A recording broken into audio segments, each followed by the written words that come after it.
Hello, and welcome to episode 75 of Things I've Learned from Barry Harris. And today I thought we would take a look at something that Coleman Hawkins played that I thought we could all get a lot of enjoyment out of. It's a basic line on a major. So in this case, it would be G major. And he played something like...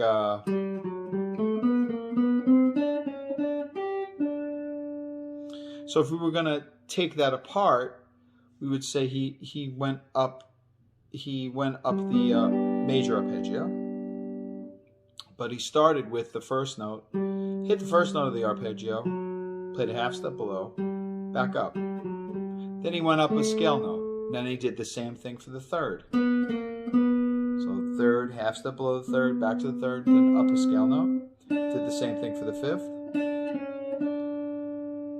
Then he went up to the tonic right from there. Then back to the fifth. So the phrase is... So it's a beautiful phrase that he plays on a major. But I think there's a lot that we can learn from just that one little phrase. And that we could break it apart into smaller things. So this is kind of the way that my mind works around it. It's not necessarily the right way, but this is how I really work on music for myself. Is I'll take that phrase, and like if we're playing a song like How High the Moon or something that's in G or Out of Nowhere or anything else that's in the key of G, I don't want to just duplicate that phrase because that's Coleman Hawkins' phrase. And he might have gotten it from somebody else, but the source that I got it from was from Coleman Hawkins. But the thing that I like to do with it is I'll say, okay, well, let's take a look at what he did. Let's just do that much. So that means if we're going up three notes, we start on a note, play a half step below it, then go back up. So I might do that up the scale.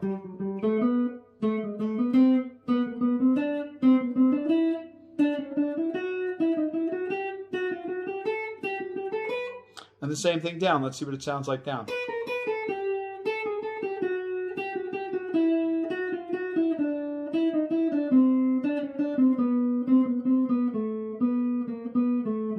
Really pretty. The next one, let's do the full triad. That's a nice one. So let's do the next one. So that's just play the first note of the triad, half step below, then a scale note, then the next note of the triad, half step below it, back to it, then another scale note up, and then the last note of the triad. So G major triad.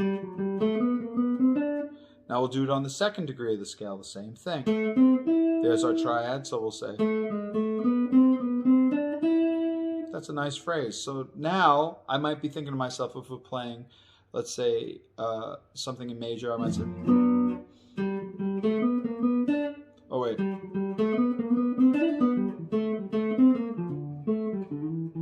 If I was playing How High the Moon or something like that. But then I might also say, this one, when we get to A minor, I might use the second one, which is the next one. Let's do the one from the third, from the fourth, from the fifth, sixth, seventh, and then back to the tonic. So that's a nice phrase. Let's see.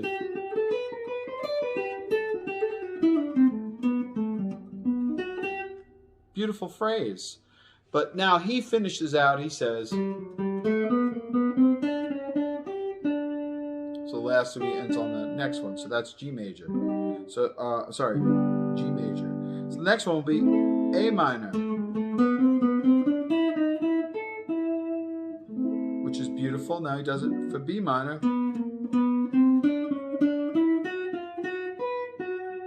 Next he does it for C major.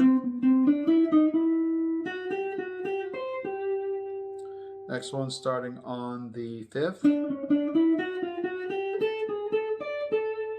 Next one starting on the sixth. Next one starting on the seventh. Next one starting on the root again. These are all beautiful things that you can practice on the scale. So many beautiful things. So even though transcribing a Coleman Hawkins solo is wonderful to hear all those sounds on your instrument, what I like to do is even take one little thing and then see if I can utilize it, see if I can use it. So for instance, now we got a few different things that we could do. We could just do thirds, which is really pretty. And you throw it in with something else, or let's see.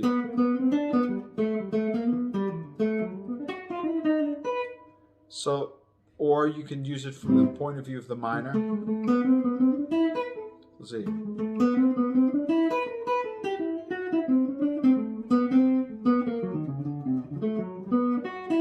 I mean, so one little excerpt or a little phrase of it leads to something else. So let's create something. Let's say,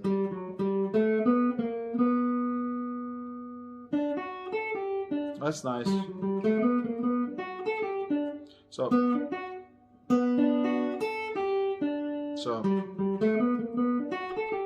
what would the next one be? I don't even know if I can do it. Let's see. That's a nice phrase. I just went up a chord and then I came down. That's a nice phrase. 1, 2, so you go.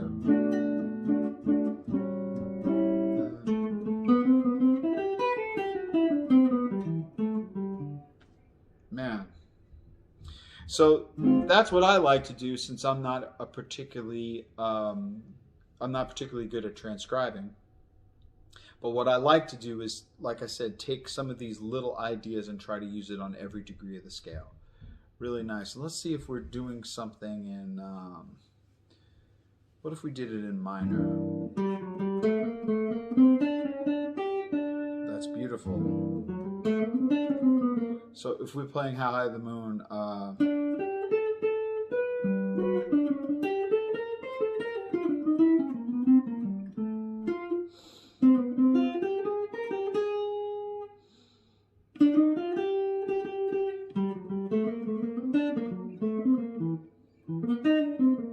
that's a nice one. So it.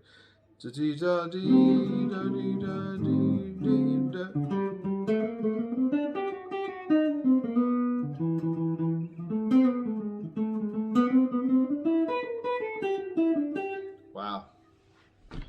So I guess the point of this is to show you that don't be satisfied with just taking somebody's phrase and then saying, okay, I'm going to use it here on this spot. Every time there's a major, I'm going to use it.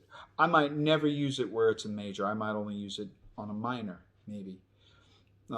Just to, not that I'm going to disguise it as being Coleman Hawkins' phrase, but it, in a sense, it's 100% influenced by Coleman Hawkins, but it's a creation using his brain and how his brain worked that I tried to take and copy without copying his phrase, which is actually, I think, a nice way to look at it. Because then if I come up with a phrase, it's still, I feel like it's 100% influenced by Coleman Hawkins, but it's still my phrase.